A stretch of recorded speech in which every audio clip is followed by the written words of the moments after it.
Magandang hapon sa inyong lahat sa loto ng PCSOPH, para sa 2D Loto, at 3D Loto Draw ngayong araw, ng Sabado May 18, 2024 at eto na po ang mga naging resulta ngayong araw sa 5 PM draw.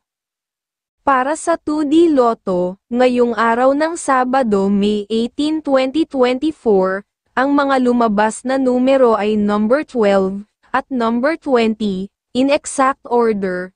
Para sa 3D Loto, ngayong araw ng Sabado May 18, 2024 ang mga lumabas na numero ay number 0, number 3, at number 9, in exact order. Maraming salamat po, at mamaya pong muli sa 9 PM draw, ng Grand Lotto 655, Lotto National Lottery 642, 6D Lotto, 3D Lotto at 2D Lotto.